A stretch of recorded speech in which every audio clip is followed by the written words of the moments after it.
Hello everyone, welcome to Excellence Achievers. Today we are going to study about characteristics of catalysis. And these characteristics of catalysis are common for both homogeneous and heterogeneous catalysis.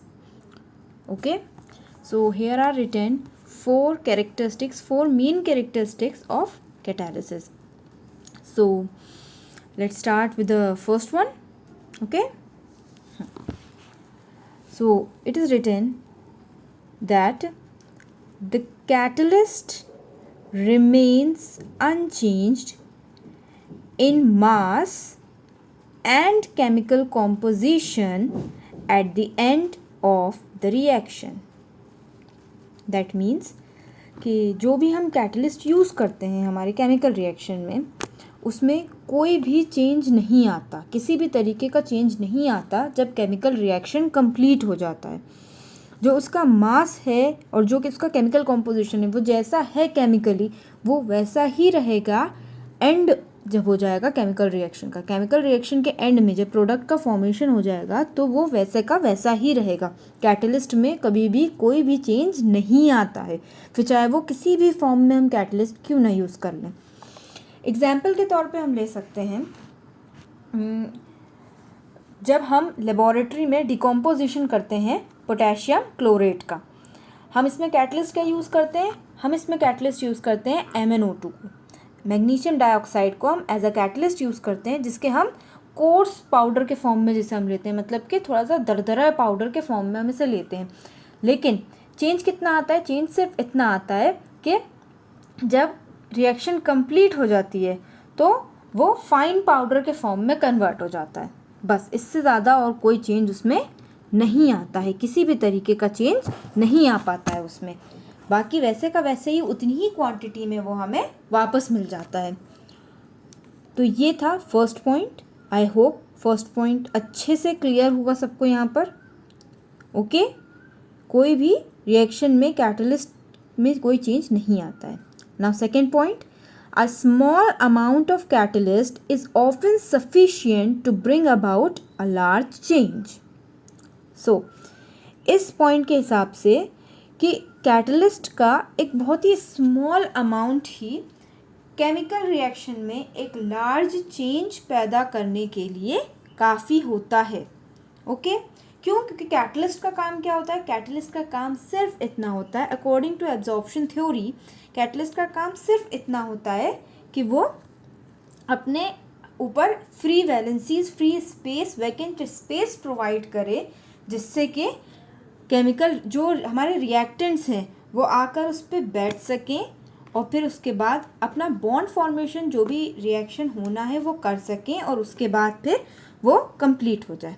Now the third point, the catalyst does not affect the position of equilibrium in a reversible reaction. That means अगर कोई reaction reversible है, मतलब कि जो reactant है वो product बन जाएगा रिएक्शन कंप्लीट होने के बाद और वो प्रोडक्ट वापस से रिएक्टेंट बन जाएंगे, इसको बोलते हैं हम रिवर्सिबल रिएक्शन। तो कैटलिस्ट जब डाला जाता है रिवर्सिबल रिएक्शन में तो वो इक्विलिब्रियम पर कोई इफ़ेक्ट नहीं करते, इक्विलिब्रियम पर कहीं से कहीं तक कोई इफ़ेक्ट नहीं आता है कैटलिस्ट के होने या ना होने से। कैटलिस्ट कभी भी इक्विलिब्रियम को इफ़ेक्ट नहीं करता। ओके, कैटलिस्ट कभी भी इक्विलिब्रियम पर कोई इफ़ेक्ट नहीं डालेगा, इक्विलिब्रियम जहाँ पर है वो वहीं रहेगा। Now the fourth point, catalyst and initiation of reaction. Now ये जो पॉइंट है इसमें दो साइंटिस्टों ने अलग अलग बात कही थी। पहले अगर हम ऑस्टवाल्ड की बात देखें तो ऑस्टवाल्ड ने हमें ये बताया था कि कैटलिस्ट के बिना हम किसी भी रिएक्शन को जिसमें कैटलिस्ट इन्वॉल्व होता है वो स्टार्ट ही नहीं हो सकता। लेकिन आर्मस्ट्रॉन्ग और लाउरी इन दोनों के ओपिनियन इससे ऑपोजिट थे। उन्होंने ये बताया था कि रिएक्शन को हो सकता है, रिएक्शन हो सकता है स्टार्ट।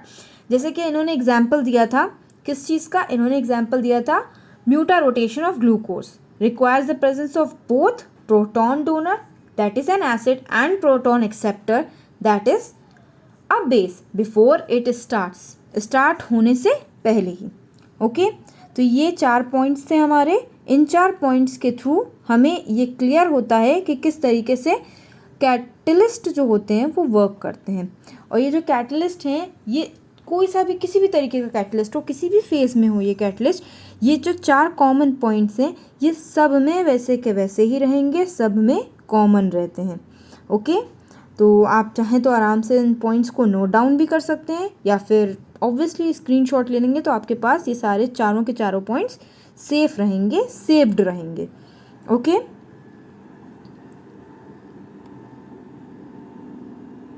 और ये चारों ही पॉइंट्स जो हैं ये सभी कैटलिस्ट में इक्वली वर्क करते हैं। और अगर आप 12th के स्टूडेंट से आपको आंसर फॉर्म करना है तो ये चारों पॉइंट्स आपको आंसर फॉर्म करने में बहुत हेल्प करेंगे। Now let's talk about how a catalyst work. Okay, तो यहाँ पर सभी कैटलिस्ट के काम करने का एक बेसिक तरीका होता है कि जिससे हर तरीके का कैटलिस्ट काम करता है। ये सारे ही कैटलिस्ट जो भी हम यूज़ करते हैं उन सब का काम करने का एक ही पर्टिकुलर मैकेनिज़्म होता है, जो आपके सामने इस वक्त ग्राफ है ये रिप्रेजेंट करता है। एक तरफ हमें this graph shows activation energy without catalyst, here AE is used as an activation energy without catalyst and activation energy with catalyst. Okay, अब यहाँ पर दो तरीके की मार्किंग्स दिख रही हैं कि किस तरीके से फॉर्मेशन होता है रिएक्टेंट से प्रोडक्ट के बीच में। ओके, तो यहाँ पर क्या हो रहा है कि मेनली वर्क क्या होता है कैटलिस्ट का, अब मैं आपको ये बताती हूँ। कैटलिस्ट का काम होता है एक्टिवेशन एनर्जी को कम कर देना।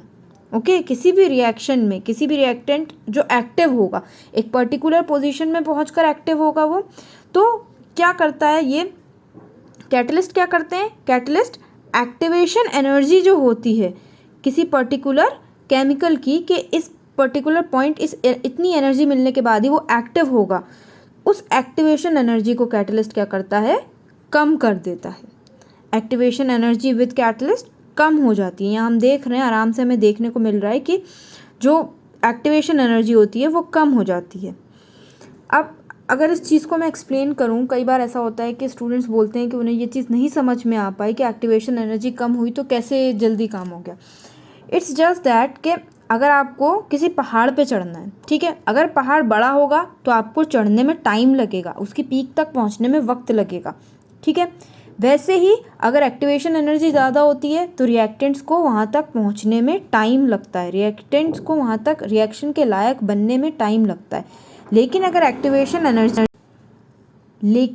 एक्टिवेशन एनर्जी कम हो जाएगी तो क्या हुआ, पहाड़ जो था वो छोटा हो गया। अब छोटे पहाड़ की पीक तक पहुँचने में हमें टाइम कम लगेगा। उसी तरीके से रिएक्शन को भी होने में टाइम कम लगता है। देखिए यहाँ पे किस तरीके से एक्टिवेशन एनर्जी को कम कर दिया है। जैसे ही हमने कैटलिस्ट ऐड किया तो इतना डिफरेंस आ गया एक्टिवेशन एनर्जी में। ये विदाउट कैटलिस्ट एक्टिवेशन एनर्जी क्या थी और विद कैटलिस्ट क्या हो गई। तो इसी तरीके से केमिकल रिएक्शन जो होता है वो जल्दी हो जाता है। तो यही सारे जितने भी टोटल केमिकल रिएक्शंस होते हैं जिनमें कैटलिस्ट का इन्वॉल्वमेंट होता है, सारे इसी मैकेनिज्म से काम करते हैं। इसी तरीके से कैटलिस्ट रिएक्टेंट से प्रोडक्ट बनाने में हेल्प करता है और उसके बाद बिना खुद कंज्यूम हुए, ज़रा बराबर भी खुद कंज्यूम नहीं होता, रिएक्शन से बाहर आ जाता है वो। ओके।